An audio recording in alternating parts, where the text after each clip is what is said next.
Hi, Charlene. Thanks for joining me this afternoon and for taking part in this for me. So as we discussed and I mentioned, it's in association celebration of International Women's Day that was this week. And obviously you've got a really fantastic career that I'm very keen to share with the audience. So I guess the simplest place to start would be giving the floor to you. And if you could just give an overview of your career to date. Great, thanks, Katie. So my career really started at PwC back when I had just left university, and I spent about 4 years at PwC working in audit. So I qualified there as an accountant. I then left there, spent a brief bit of time at a company called Systogenics, but that was really a jumping stone for me onto my path at Monotype. So I started at Monotype as their German financial controller, which is very interesting given I don't speak really any German still, even after all this time. I then took over as the head of Europe as their finance director. And I then progressed into more of a commercial business partnering role and took over setting up the business partnering across the Monotype group. Monotype was a technology NASDAQ listed business, very fast growing. And while I was there, I spent a lot of time really building out the enterprise business there and doing their SaaS conversion with the global head, which was a really amazing experience. As someone who hadn't been that many years as well out of PwC, to be able to be involved in something like that was great. I did a couple of acquisitions while I was there, an ERP system implementation, and I was very, very hands-on with the business and really building up the pipeline and the opportunities. So that was a really fantastic experience. I then left there. I spent about 7 years there, which I loved. I then left there and I joined a company called Acosta, another US owned business. I've spent quite a lot of time with US businesses. And Acosta was PE backed, so owned by Carlyle. And I joined right after they'd acquired the business within Europe. And my role really was to help integrate the European business into the global business, and to help them with a lot of the core technology capabilities that they'd built, and making sure that the business was professionalized because it had been owner managed previously. So lots of work to do to make sure we had the right structures and processes in place so that we could scale the business. And then once that was complete, I had about 4 months off with my children last summer, which was an absolutely amazing experience. And so many of us spend so much time juggling our work life and our home life that being able to have some time off to just focus on them was fantastic. And then I started in January at Kantar, and I've been at Kantar now for just over 2 months. So I'm the CFO of the public division, which is the division that supports the work that we do with governments around the world, which is a really amazing business. So it's really interesting. Fantastic. And I guess, so you've been there 2 months, and from your, in terms of your experience, how was that joining and such a big role as well during a pandemic? So I'm assuming it was all virtual, the onboarding, the interviewing, everything. Yeah, so the entire process absolutely has been virtual. So I had a lot of different interviews, as you would for this level of role, as well as obviously, you know, tests and other assessments done, and everything was done virtually. So a lot of the team that I'm working with, I haven't met face to face. Now, it is a global team, so actually in reality, some of those people I probably wouldn't have met in my first 2 months anyway. But it is very strange working with people who've interviewed you and hired you, and you've never met them face to face. I've never seen the office. I have no idea. It could be a box, frankly, in the middle of London. I'm sure it's not, but it is very difficult joining during this period. And the hardest thing for people doing it is actually that all the little pieces that you would pick up around culture, or just when I need a little piece of information or just a quick answer, it's quite difficult to get that. Whereas in an office, you could obviously, just ask the person next to you or ask someone. So it's definitely it's a really hard way to onboard into a new role. But everybody has made me feel really, really welcome, and they've been fantastic. It's awesome. Definitely a very surreal process. Well, another thing to add to your list of like challenges and successes to your career. And talking about that, and for those that don't know you, which obviously people seeing this might look at your profile and might see the MT 35 under 35. So I wanted, for those that don't know, and I had to look it up myself, could you explain what that is? Sure. So management today run an annual scheme which they call the 35 under 35, and it's really to focus on identifying up and coming women who are under 35 in business, who they feel have achieved during their career and also have potential to go further. So it's really about celebrating women and building up a network of alumni and women who can support each other. And I have met some incredible women, and we have a WhatsApp group and they're so supportive. And yeah, we share, you know, some of the team have some of the, see, I even call my team, some of the people on there, they've written books recently that we read and reviewed. Wow. We give, you know, our own experiences to go into things they're doing, recommend candidates that we think would be good for roles. So it's a really good network, and it also is great to have women to use as a role model. So yeah. I'm a mother of two small children, two small girls, and for me, you know, having the more positive role models we have out in finance and generally in the world for young girls, the better, because I think that's really important. Fantastic. I saw Stella McCartney is one of the people that are in it. I mean, just amazing. And I then started researching the other names as well, and just people I hadn't heard of, but really fascinating and inspiring women. So awesome, congratulations and well done to you. I think that would be very inspiring for a lot of people, women in finance and even men in finance. But just the fact, you know, that you can get recognised when you think you're doing your day-to-day job, but you can still get recognised, and then you can build that whole new network of professionals. So awesome stuff. I mean, in terms of your career, is there anything that you would say would be, or would that be it, biggest wins of your career, or perhaps biggest challenges, either or both? Sure. So I think biggest wins and biggest challenges are always interesting, because often I find the two really go hand in hand, because often when you achieve your biggest win, it's because there was a challenge. Yes. And the people who've worked with me before will know one of my kind of weaknesses is that I'm very fond of quotes. And my favourite quote is, the steeper the mountain, the harder the climb, but the better the view from the finishing line. And that actually came from a career coach I had at PwC who shared it with me first. But it's so true. It's when we are faced with the most adversity that I think our strengths come out, and that's when we really show what we're made of.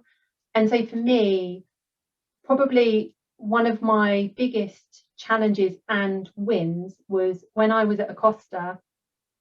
I spent about 18 months of my role there in role actually as the head of Europe. So it was COO, CFO, so looking after the whole business, not just the finance side. And when I was first told that this is what they wanted me to do, I thought they were crazy. Like, I remember talking to Mark, who's my boss, and going, really? Because, you know, it's a big jump for most finance people to take on that kind of commercial role. And it was a challenge, and I was concerned. But actually, I think through the support of my team and through everybody working together, we did manage to deliver on our strategy. We won the biggest contract that we'd ever won, which I led. And we really did a great job of turning around the business, being recognised for our investments in people, and really making a huge impact. So I think being faced with the challenge of taking on a role where I had to pitch to clients, I had to network with clients, I had to run marketing, sales, etc. That was a big challenge for me, but it was one that I think I achieved successfully, and that was definitely a big win. The other one, actually similar, that I would mention was when I was at Monotype. My biggest struggle has always been juggling. So I think as people, not necessarily a female male thing, we all have a lot to juggle, whether it's at work, whether it's at home, and that can be really difficult. And when I was at Monotype, I had to juggle 2 acquisitions and an ERP implementation while I was pregnant. And that was really challenging for me. And the one thing that I've learned now that I wish I'd known earlier in my career was the importance of making sure that you're really positively selfish about yourself. And that phrase is one that I have a PT that I see, and he uses that all the time. But the importance of making time for you and making sure that you look after yourself and not just everybody else around you. Because when you're a mother, that is, you know, I look after my children. I always look after my team. They're my priority. But actually, you need to look after yourself as well, so that you are able to juggle effectively. And I think going through some of those periods in my career has really taught me the importance of managing, you know, myself while I'm trying to juggle things, to make sure I am positively selfish for myself. Yeah, and you had to do that really early on. I mean, as you say, you got given massive responsibility at a much earlier stage than what most qualified accountants leaving practice would have. And I just going back to that, taking on the German role, and it's like, and you couldn't speak German, so I mean, you must be extremely talented to have got away with that, Charlene. I think honestly, it's about trust and relationship building. So I often don't think about myself as necessarily, I do a finance role and I look after finance, but I tend to think of myself more as connecting people together to get the best outcome. And a lot of what I do is just being really transparent and really honest with the people I work with, and making sure that those links are connected. So for me, a big part of my role with the German team was making sure that they were properly integrated into the group, so that all of their voices and opinions were heard, and building up their relationships. So I went there a lot. I've always travelled a lot, but I used to go to Germany a lot because I genuinely really enjoyed spending time with the team, but it also really built up that relationship and that trust, so that we could get things done, which is an interesting challenge, of course, now around COVID, of how we all work together and build those relationships. Well, somebody I was speaking to earlier, and we were just about the technology, but we were talking about it from a positive. It actually seems to have opened up so many more channels, perhaps for people that were nervous about putting their hand up in a face-to-face meeting, or he talks about training and seminars and things like that, and just how it's opened the door to perhaps attending. She's an Australian qualified accountant, and she can now attend the virtual Australian accountant seminar. And we were just talking about that, and just that communication. So certainly seeing some increased communication in some instances, but then also it does sometimes give people the opportunity to hide away more, but you've sort of got beyond that and be proactive with it. So I think it's a balance of the two that sort of makes the dream world, as in most things. But I mean, throughout your career, did you think being a woman has hindered you? I mean, I'm going to guess that probably not, because of where you're at now, but I mean, did you feel that it was more challenging? It's an interesting question, because I've been posed it quite a lot of times, and I always find it something that I have to reflect on quite a lot.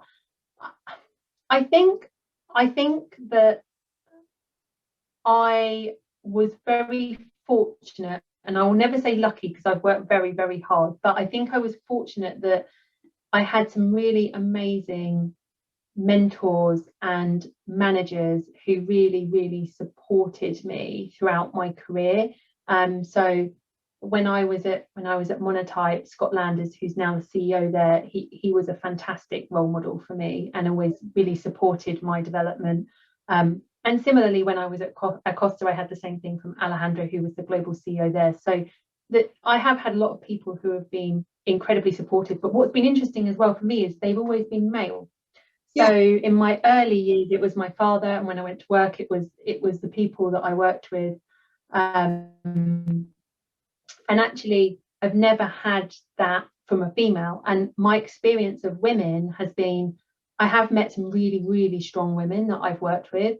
But I've also met the women who feel they need to tread on everybody else in order to show what they want, you know, in order to show that they're as good as a man and in order to get where they want to go. And for me, it's always been really important that I want to be known as being really good at what I do.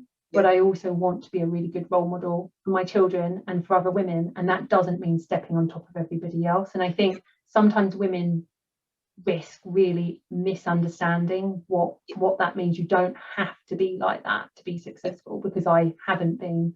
So I don't think it has held me back. Now, there have certainly been a few instances where things have happened where you think, would that have happened that way if I'd been male? But generally, I think I have been very fortunate that the companies I've worked at have been very focused on inclusion and diversity.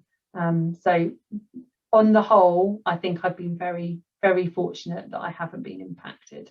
And to be fair, everybody I've asked that question to has not given me a really negative response. So I think that must be something to be said about the way perhaps things are things are obviously moving in the right direction, because genuinely everybody has said actually no, but like yourself, they've given a slightly different answer about perhaps how they've approached their career and just how they behave, I suppose, and just that kind of thing. So whereas other things are important rather than focusing on that, which is the way it should be, which is great.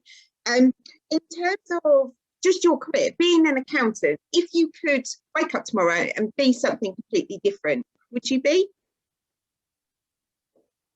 Oh, no, I don't think so. So I think if you'd asked me a few years ago, you might have got a different answer, but I trained as an accountant. I don't really consider myself to be one now. I just consider myself to be a business leader and a facilitator.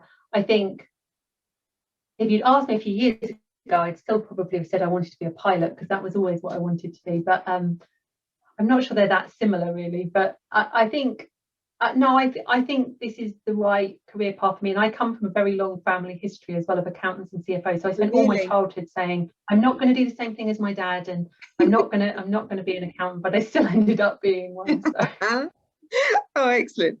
And in terms of just obviously the last year has been nuts, but I mean, do you see any particular opportunities or just opportunities for the future that you see evolving perhaps post-COVID? Sure. So I think one of the biggest opportunities that we have coming out of COVID is really around flexibility. So which sounds obvious in terms of working from home versus working in an office. But I think it's more than that, because I think we have to challenge some of the stereotypes we have about even what time zone and where people need to work. So I've always worked in global companies, and so it's not unusual for me that I can work at all kinds of strange times of the day and be flexible and flex my time. So occasionally, if I need to take my children to something at school, everyone's always been very supportive of that. But I also will sometimes do calls in the evening with the American team, or early morning with Australia. But when you think about roles, so if I'm hiring a finance role or a partner role, a finance partner role, that role really can be anywhere in the world. So I think we have a lot more flexibility now, that I could hire someone in America or Australia or the UK, and they could all get the job done, because there's so much now that is no longer based on being in an office and being with people. So when you have the central, group finance function, there are some items that require processing paperwork, etc. But even those now, we've automated so much of that when you look across most businesses, if you've got an automated invoice system, you actually don't need people to even be doing that. So I think there are so many opportunities now for people to work more flexibly and really to look at jobs from different places. So, you could have a CFO of an American company in the UK, or vice versa, and it would still work. And I think that makes global mobility a really interesting place, because I think suddenly the job market is much wider. And you don't need to move in the same way, I think, to do a lot of jobs. So I think, it's a really interesting period of time ahead of us. I've got people that I placed. There's one guy I placed last year in a business, and when I phoned him to catch up with him, he was in Italy, and I was like, oh, he said they let me move back home just whilst lockdown was on, and it's all going really well, and they love him, and it's not hindered his progress with the business. And it's just like, that's amazing. I just don't remember in the 20 years of me doing recruitment that would ever be something that companies would, or managers would, feel comfortable with allowing somebody to do, and feel comfortable that they were going to get the job done to the same standard as if they were sat next to them. So I just think it's incredible. And flexibility certainly is a big win, I think, for everybody post-COVID. So yeah, fantastic. Lovely. Thank you, Charlene. That's been amazing. All right. Let me... Thank you very much. No problem. Let me find...